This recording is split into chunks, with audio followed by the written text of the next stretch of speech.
Third part में हमारे पास x, y और z 3 वेरिएबल्स और उनकी पावर्स गिवन है और उन सब के होल में भी एक पावर गिवन है। इसको हम किस तरह से सॉल्व करेंगे? x की पावर हमारे पास -2 है, y की पावर -1 है, z की पावर हमारे पास -4 है और डिनोमिनेटर में हमारे पास x की पावर 4, y की पावर -3 और z की पावर 0 है और इन सब की होल पावर हमारे पास -3 है। तो सबसे पहले हमने न्यूमरेटर की पावर्स से डिनोमिनेटर की पावर्स को माइनस करवाना है, देन हमने उसे होल पावर से मल्टीप्लाई करना है। तो हम स्टार्ट करते हैं। x की पावर -2 है, ये 4 ऊपर जाएगा, ये पॉजिटिव में है तो नेगेटिव में हो जाएगा -4 डॉट, ये मल्टीप्लिकेशन को शो करेगा। y की पावर है -1, -3 जब ऊपर आएगा तो वो +3 में चेंज हो जाएगा। डॉट अगेन लगाएंगे हम z के साथ मल्टीप्लिकेशन को शो करने के लिए। z की पावर है -4 + 0, अब इसकी होल पावर है हमारे पास -3। सो नेक्स्ट स्टेप में हमारे पास क्या होगा? x -2 - 4 is equal -6, y -1 + 3 is equal 2 या +2 भी लिख सकते हैं, +2 भी लिख सकते हैं। z की पावर है -4, अब इसकी होल पावर हमारे पास आएगी -3। x की पावर है -6, -3 अब हम मल्टीप्लाई करवाएंगे x के साथ, y के साथ और z के साथ। सो x की पावर -6 है, होल में मल्टीप्लाई हुआ -3, y की पावर है 2, होल में मल्टीप्लाई हुआ -3, इसी तरह z की पावर है -4 और होल में मल्टीप्लाई हुआ -3। यानी कि ये इंडिविजुअली आप तीनों के साथ अप्लाई हो गया। अब हम नेक्स्ट स्टेप देखते हैं। सो अब नेक्स्ट स्टेप में हमारे पास x की पावर आएगी -6 × -3 इज इक्वल 18, y की पावर आएगी 2 × -3 इज इक्वल -6 और z की पावर आएगी -4 × -3 इज इक्वल +12। सो यहाँ दो पावर्स हमारे पास पॉजिटिव में है और एक पावर हमारे पास नेगेटिव साइन के साथ है, तो हमने इसको इन्वर्स कर देना है। x की पावर 18, z की पावर 12 और y की पावर हमारे पास 6 हो जाएगी -6 से जब वो नीचे जाएगी।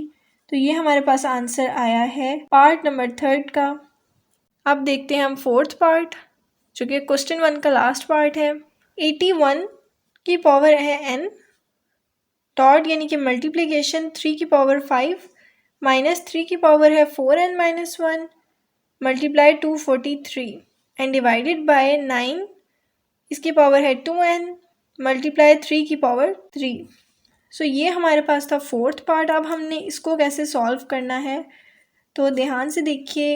81 है, 243 है और 9 है, यहाँ पे हमारे पास ये बड़ी वैल्यूज़ हैं, तो हमने सबसे पहले फैक्टराइजेशन करनी है, यानी कि हमने 81 को फैक्टराइज करना है। तो हम 81 को फैक्टराइज करते हैं। ये इवन नंबर नहीं है लास्ट वाला, तो हम इवन नंबर से नहीं कर सकते, हम 3 से करते हैं। 3 2 × 6, 2 कैरी 3, 7 × 21, 3 9 × 27, 3 3s are 9 एंड 3 1 × 3। सो ये हमारे पास आया है 3 4 टाइम्स। 3 की पावर हम लिख देंगे 4 और n इसकी पावर ऑलरेडी प्रेजेंट है, ये भी हम साथ लिख देंगे। डॉट 3 की पावर थी 5 -3, यहाँ पर 4n - 1 है, तो हम इसकी पावर्स को इंडिविजुअली लिख लेते हैं, इनकी 3 की पावर 4n डॉट 3 की पावर -1। जब हमारे पास बेस सेम होती है तो हम पावर्स को एडअप कर लेते हैं, इसी तरह हम पावर्स को सेम बेस के साथ खोल भी सकते हैं, इसी तरह जिस तरह मैंने ये खोला है। तो नेक्स्ट है हमारे पास 243 को फैक्टराइज करेंगे। अब हम 243, ये हमारे पास इवन नंबर नहीं है, इसलिए हम इसे 3 से करते हैं। 3 8 × 24, 3 1 × 3, 3 9, 3 2 × 6, ये ऊपर वाली सिचुएशन आ गई है। 3 7 × 21, 3 9 times 27, 3 3s are 9 and 3 1 times 3. सो यहाँ पर 3 5 टाइम्स आया है, यहाँ हम लिखेंगे 3 पावर 5 डिवाइडेड बाय 3 का स्क्वायर होता है हमारे पास 9, तो 3 का स्क्वायर 2n 3 की पावर 3. तो ये हमने कर लिया फर्स्ट पार्ट. ये यहाँ पर फैक्टराइजेशन हुई है और यहाँ तक क्वेश्चन का पार्ट एंड है. तो नेक्स्ट स्टेप में अब हम क्या करेंगे, 3 की पावर 4n डॉट 3 की पावर 5 माइनस 3 की पावर 4n. यहाँ ये दोनों सिमिलर हैं, मल्टीप्लिकेशन में है, सेम बेस है, तो इनकी पावर्स को हम ऐड करेंगे. -1 + 5. यहाँ नीचे हम इन पावर्स को मल्टीप्लाई करवा देंगे. 3 इसकी पावर होगी हमारे पास 4n और 3 की पावर 3 अगेन आ जाएगी. अब नेक्स्ट स्टेप में 3 की पावर 4n मल्टीप्लाई 3 की पावर 5 माइनस 3 की पावर 4n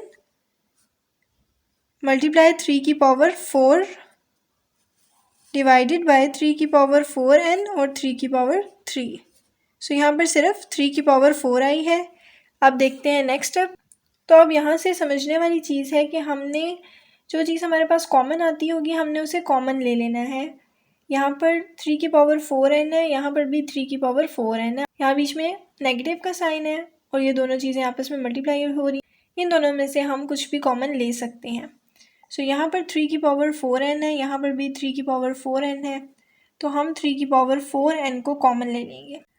नेक्स्ट 3 की पावर 5 है और यहाँ पर 3 की पावर 4 है, तो अब हम इसमें से क्या कॉमन लेंगे, 3 की पावर 4 हम कॉमन ले सकते हैं क्योंकि 3 की पावर 4 इसमें भी है और इसको हम ओपन करके 3 की पावर 4 लिख सकते हैं. हमने पिछले क्वेश्चंस में देखा भी था कि जब हमने 3 की पावर 5 को खोल के लिखा था तो हमने 3 की पावर 4 को अलग रखा था और 3 की पावर 1 को अलग रखा था क्योंकि हमने इंडेक्स में 4 मैच करना था. यह हमने पीछे देखा है. तो यहाँ पर हम 3 की पावर 4 को कॉमन ले सकते हैं और अब हम जो हमारे पास पीछे रह गया हम उस वैल्यू को लिखेंगे. जब हमने 3 की पावर 4 यहाँ से कॉमन लिया तो इसका मतलब हमारे पास सिर्फ एक 3 रह गया है, तो यहाँ हम 3 लिख देंगे. माइनस यहाँ पर कुछ बाकी नहीं रह गया तो हम यहाँ पर -1 लिखेंगे.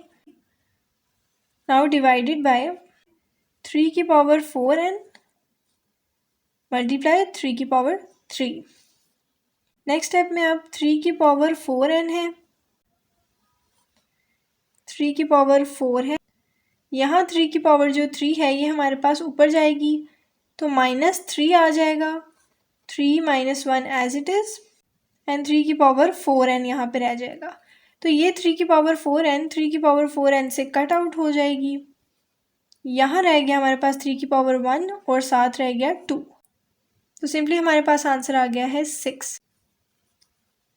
ये हमारे पास आया है क्वेश्चन नंबर 1 के 4th पार्ट का आंसर. सो मिलते हैं नेक्स्ट वीडियो में जिसमें हम क्वेश्चन नंबर 2 को देखेंगे. अगर आपको वीडियो अच्छी लगी हो तो प्लीज़ इसे लाइक करें, शेयर करें and please must subscribe to my channel. Thank you so much for watching. अल्लाह हाफिज़.